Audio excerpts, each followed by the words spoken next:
नमस्कार, आप देख रहे हैं मौसम तक चैनल पर नेशनल वेदर बुलेटिन 29 जनवरी 2026 के लिए। मैं हूं देवेंद्र त्रिपाठी। आप सभी से निवेदन करूंगा कि अगर आपके लिए मौसम की जानकारियां जरूरी हैं तो आप इस चैनल को सब्सक्राइब कर लीजिए। साथ ही न्यूज मीडिया मंच पर साप्ताहिक मौसम पूर्वानुमान और अन्य खबरों के लिए उस चैनल को भी सब्सक्राइब कर सकते हैं और साथ में मौसम तक फेसबुक पेज पर भी आप मुझसे जुड़ सकते हैं।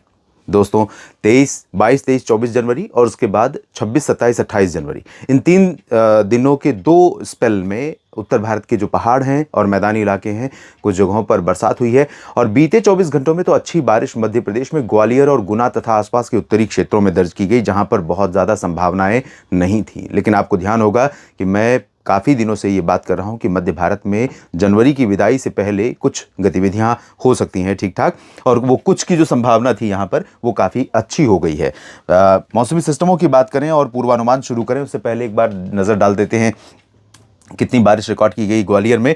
सुबह के वीडियो में भी आपने देखा होगा, लेकिन इसमें मेट डिपार्टमेंट के द्वारा जो ऑब्जर्वेटरी ने रिकॉर्ड किया है 64 मिलीमीटर का बारिश का आंकड़ा आप देख सकते हैं यहाँ पर। और अधिकतम तापमान इस बारिश के चलते ही, बादल छाए रहने के चलते ही, जहाँ 25 डिग्री तापमान होना चाहिए वहाँ पर 19 डिग्री पहुँचा। तापमान अब आज यानी 28 जनवरी को थोड़ा बढ़ा और 20 डिग्री के आसपास पहुंचेगा, लेकिन बादल आज भी रहे और कल से ये 23, 22, 23 के रेंज में पहुंचेगा, यानी सामान्य की तरफ पहुंचने लगेगा।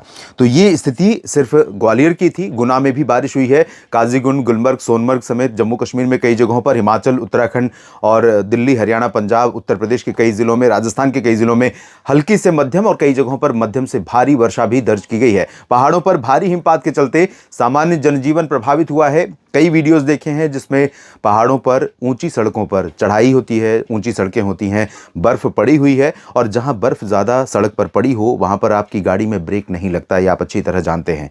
ब्रेक लगाएंगे और तेज़ी से गाड़ी स्किड करती, सरकती हुई चली जाएगी।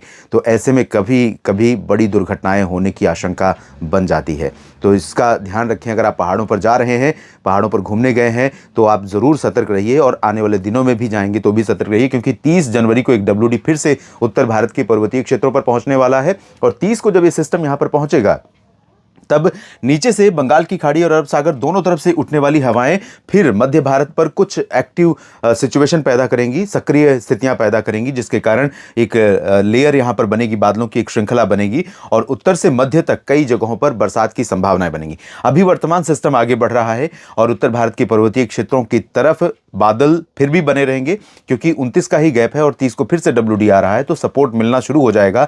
और अरब सागर से उठने वाली हवा यहां पर पहुंचने लगी है, बंगाल की खाड़ी की हवा भी पहुंचने लगी है। लेकिन ये जब सिस्टम आगे बढ़ रहा है तो इसका प्रभाव पूर्वी क्षेत्रों में कहां कहां पड़ेगा, बिहार, उत्तर प्रदेश और मध्य प्रदेश या छत्तीसगढ़, इन सभी भागों पर कहां पर असर पड़ेगा, आइए इस वीडियो में समझने का प्रयास करते हैं। दोस्तों, यहां पर मैं सबसे पहले हवाएं आपको दिखाना चाहूंगा। आज उत्तर भारत के पर्वतीय क्षेत्रों से ठंडी हवाएं चलनी शुरू हो गई हैं और ये ठंडी हवाएं रात के तापमान को अहमदाबाद और धनबाद यानी गुजरात और झारखंड तक का जो हिस्सा है, ये पूरा रीजन, इसके ऊपर के हिस्से को ये ठंडी हवाएं प्रभावित करने वाली हैं। तापमान में बड़ी गिरावट देखने को मिल सकती है और गलन बहुत तेज बढ़ सकती है।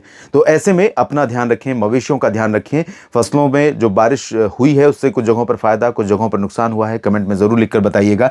उत्तर की ठंडी हवाओं का ये प्रभाव इन सभी जगहों पर रहेगा। नीचे से जिन हवाओं का जिक्र मैं कर रहा था आपसे, यहाँ अरब सागर की हवा देखिए ऊपर पहुंच रही है और बंगाल की खाड़ी की, ये सरफेस की हवा नहीं है जो हमें आपको फील होती है, ये थोड़ी ऊंचाई की हवा है। 500 मीटर, 1000 मीटर, 1500 मीटर यानी 1 किलोमीटर और 1.5 किलोमीटर, 500 से 1.5 किलोमीटर के बीच की हवा है जो ऊपर की तरफ जा रही है। नमी जब ऊपर जाती है और ये लगातार यहाँ पहुँचती रहती है किसी भी जगह पर, और जब उसको आगे निकलने का मौका नहीं मिलता, उसको रोकने वाला कोई है, तो उस दौरान यहाँ पर ये हवा कई बार क्लाउड प्रोड्यूस करती है। तो बादल धीरे धीरे बन रहे हैं मध्य भारत के भागों पर और ये बनते रहेंगे। 30 को जब WD पहुंचेगा तो इसका प्रभाव मध्य भारत में, मध्य प्रदेश के ऊपर बरसात से शुरुआत हो सकती है के रूप में दिखाई पड़ सकता है और धीरे धीरे ये प्रभाव पंजाब, हरियाणा, दिल्ली, चंडीगढ़ से लेकर के बिहार तक फैल सकता है।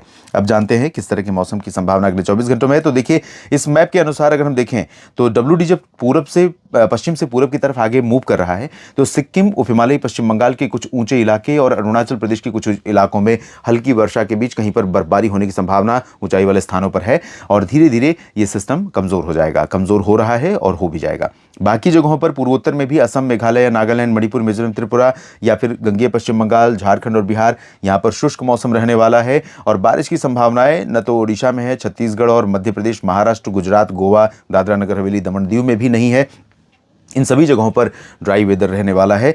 और इसके बाद उत्तर की तरफ देखें तो यहाँ पर भी उत्तर प्रदेश, राजस्थान, पंजाब, हरियाणा, दिल्ली, चंडीगढ़, उत्तराखंड, हिमाचल, जम्मू कश्मीर, गिलगित से लेकर लद्दाख, पूरा का पूरा रीजन मुख्यतः शुष्क रहेगा।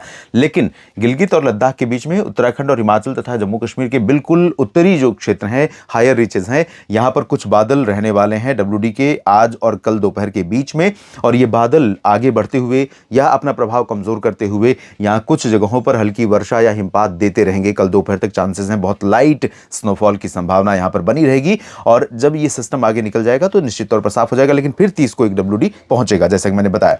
दक्षिण भारत में भी तेलंगाना, कर्नाटक के उत्तरी और दक्षिणी आंतरिक रीजन, तटीय क्षेत्र, केरल, तमिलनाडु, पुदुचेरी, लक्षद्वीप और आंध्र प्रदेश के रायलसीमा तथा तटीय रीजन और इधर अंडमान व निकोबार द्वीप समूह के ज्यादातर भागों पर ड्राई वेदर के बीच में दक्षिणी अंडमान व निकोबार में तथा लक्षद्वीप में छिटपुट बरसात हो सकती है। बाकी पूरे भारत में ड्राई वेदर रहेगा, लेकिन कोहरा कई जगहों पर दिख सकता है। कोहरा दिख सकता है पंजाब, हरियाणा, दिल्ली, चंडीगढ़ और उत्तर प्रदेश तथा राजस्थान के उत्तरी जिलों, कश्मीर से उत्तराखंड के निचले इलाकों में और मध्य प्रदेश, छत्तीसगढ़, पूर्वी उत्तर प्रदेश और बिहार के कुछ इन भागों में, जहां पर आसपास के रीजन में बरसात हुई है, जहां पर हवा की रफ्तार कम रहेगी, जहां पर टेम्परेचर कम हो रहा है हवा के चलते, इन जगहों पर तापमान में गिरावट होने के कारण, ठंडी हवाओं के कारण तापमान गिरेगा और इसके कारण यहां पर कोहरा दिखाई पड़ सकता है। एटमॉस्फेयर में नमी मौजूद है, सरफेस पर नमी मौजूद है।